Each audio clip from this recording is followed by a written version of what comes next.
கண் சம்பந்தமான நோய்கள்லாம் வராமல் தடுக்கிறதுக்கும், கொஞ்சம் வயசுலேயே வயதான தோற்றம் வராமல் இருக்கிறதுக்கும், ஹார்ட் அட்டாக் வராமல் தடுக்கிறதுக்கும் கேரட்டை வந்து நம்ம அடிக்கடி உணவில் எடுத்துக்கணும்.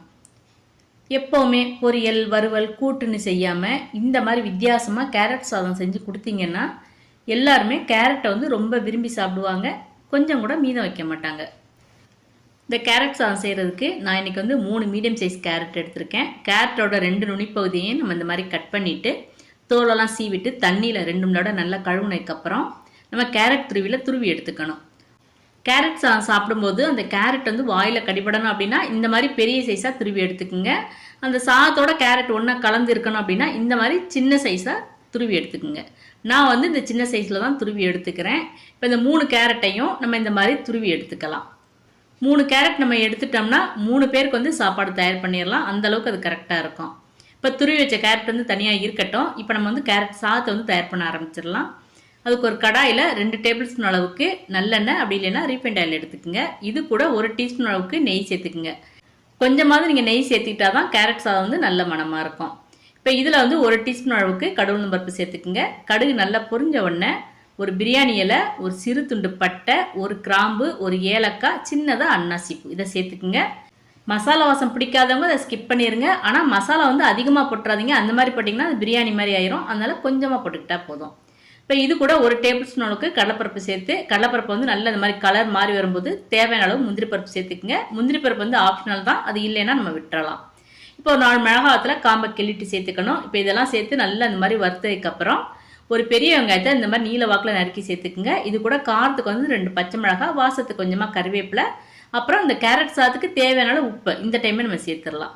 இப்போ அடுப்பை மீடியம் ஃப்ளேமில் வச்சு நம்ம வெங்காயத்தை வந்து நல்ல கண்ணாடி பதம் வர வரைக்கும் நல்லா வதக்கி எடுத்துக்கணும். இந்த அளவுக்கு கண்ணாடி பதம் வந்த உடனே இப்போ நம்ம துருவி எடுத்து வச்சிருக்க இந்த கேரட் வந்து இது கூட சேர்த்துக்கணும். இப்போ இது கூட 1/4 டீஸ்பூன் அளவுக்கு மஞ்சள் தூள், அப்புறம் 1/4 டீஸ்பூன் வந்து மிளகாத்தூள் சேர்த்துக்குங்க. ஏன்னா ஒரு சில கேரட் வந்து இனிப்பாக இருக்கும். கொஞ்சம் இனிப்பான கேரட் சேர்த்துட்டோம்னா அந்த கேரட் சாதமே ரொம்ப இனிப்பாயிரும். அதனால நம்ம 1/4 டீஸ்பூன் அளவுக்கு மிளகாத்தூள் சேர்த்துக்கலாம். இப்போ இது எல்லாத்தையும் சேர்த்து நம்ம வந்து எண்ணெயில் வந்து நல்லா வதக்கி எடுத்துக்கணும். இந்த டைம் வந்து தண்ணி எதுவுமே சேர்த்துறாதீங்க. அந்த கேரட்டில் இருக்க தண்ணி சேர்த்துலே இந்த கேரட் வந்து நல்லா வெந்துடும். அடுப்பு வந்து மீடியம் ஃப்ளேம் வச்சு நல்லா வதக்கிக்கிங்க. ஒரு 2லேருந்து 3 நிமிஷத்துக்குள்ளே கேரட் வந்து நல்லா சுருங்கி இந்த மாதிரி வந்துடும். அதே சமயம் நீங்கள் கேரட்டை வந்து மூடி போட்டு வேக வச்சிடாதீங்க. நீங்கள் அந்த மாதிரி மூடி போட்டு வேக வச்சிங்கன்னா அந்த கேரட்டோட கலர் வந்து மாறிடும். அதனால மூடி போடாமல் இந்த மாதிரி எண்ணெயில் நல்லா வதக்கிக்கிங்க. கேரட்டை வந்து இந்த மாதிரி கையில் தொட்டு பார்த்தோம்னா நல்லா சாஃப்டாக இருக்கும். ஆனால் அது வந்து குழைவாக இருக்கக்கூடாது. இந்த ஸ்டேஜில் இப்போ நீங்கள் வந்து அடுப்பை ஆஃப் பண்ணிடுங்க. இப்போ வந்து நம்ம கேரட் சாதத்துக்கு தேவையான சாதத்தை வந்து இது கூட சேர்த்துக்கணும். நம்ம கேரட் சூடாக இருந்துச்சுன்னா சாதம் வந்து கொஞ்சம் ஆறி இருக்கணும். கேரட் வந்து ஆறி இருந்துச்சுன்னா சாதம் வந்து சூடாக இருக்கணும். 2ல் ஏதாவது ஒன்று வந்து ஆறி இருக்கணும். 2யுமே நீங்கள் சூடாக கலந்துட்டிங்கன்னா அந்த கேரட் சாதம் வந்து ரொம்ப குழஞ்சி போயிடும். இப்போ கேரட் வந்து சூடாக இருக்குது. நான் வந்து ஆற வச்ச சாதத்தை வந்து இது கூட சேர்த்துக்க போகிறேன். நான் வந்து 1 கப் அரிசி போட்டு சாதம் வச்சேன். அதில் வந்து 3/4 பாகம், அதாவது 3/4 கப் நம்ம அரிசி வச்சு வடித்த சாதத்தை வந்து இப்போ இதில் சேர்த்துருக்கேன். இப்போ சாதம் வந்து நல்லா ஆறி இருக்கனால கரண்டினால நல்லா இந்த மாதிரி கலந்து விட்டுக்கலாம். கொஞ்சம் கூட உங்களுக்கு கேரட் சாதம் வந்து குழைவாகவே இருக்காது. நல்லா உதிரி உதிரியாக வரும். இப்போ எல்லா கேரட்டும் அந்த சாதத்தோட நல்லா இந்த மாதிரி கலந்து வரணும். இப்போ இந்த டைம் வந்து நீங்கள் உப்பை வந்து செக் பண்ணி பார்த்து தேவைப்பட்டால் கொஞ்சம் சேர்த்துக்கலாம். எனக்கு வந்து உப்பு வந்து கொஞ்சம் குறைவாக இருக்க மாதிரி இருந்துச்சு. அதனால் நான் வந்து ஒரு 1/4 டீஸ்பூன் அளவுக்கு திருப்பியும் கொஞ்சமாக உப்பு சேர்த்துக்கிறேன். இப்போ இதெல்லாத்தையும் சேர்த்து நல்லா கலந்து விட்டாச்சு. அவ்வளவுதான், நம்மளோட கேரட் சாதம் வந்து ரெடி ஆயிடுச்சு. இந்த கேரட் சாதத்துக்கு வந்து நீங்கள் நல்ல காரமாக வறுத்த உருளைக்கிழங்கு, அப்படி இல்லைன்னா முட்டை கிரேவி, இல்லைன்னா முட்டை ஆம்லெட், இது வந்து சூப்பரான காம்பினேஷனாக இருக்கும்.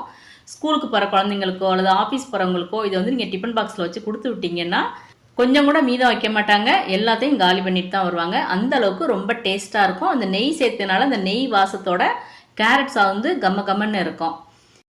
சின்ன வயசுல வயதான தோற்றம் வராமல் தடுக்கிறதுக்கு, அப்புறம் கண் பார்வை சம்மந்தமான நோய்கள் வராமல் தடுக்கிறதுக்கு, அப்புறம் மாரடைப்பு வராமல் தடுக்கிறது, புற்றுநோய் வராமல் தடுக்கிறதுக்கு, பற்கள் வந்து நல்ல பளபளன்னு இருக்கிறதுக்கு எல்லாத்துக்குமே கேரட் வந்து ரொம்ப நல்லது. இந்த மாதிரி வச்சு கொடுத்து பாருங்க. கேரட்டை வந்து அவங்க ரொம்ப விரும்பி சாப்பிட ஆரம்பிச்சிருவாங்க. நீங்களும் இன்னைக்கே கேரட்டை வச்சு இந்த மெத்தடில் கேரட் சாதம் செஞ்சு பார்த்து எப்படி இருந்துச்சுன்னு கமெண்ட் பண்ணுங்க. மறக்காம நம்மளோட கார்டன் அண்ட் ஹெல்த் சேனலை சப்ஸ்கிரைப் பண்ணிடுங்க. தேங்க்ஸ் ஃபார் வாட்சிங்.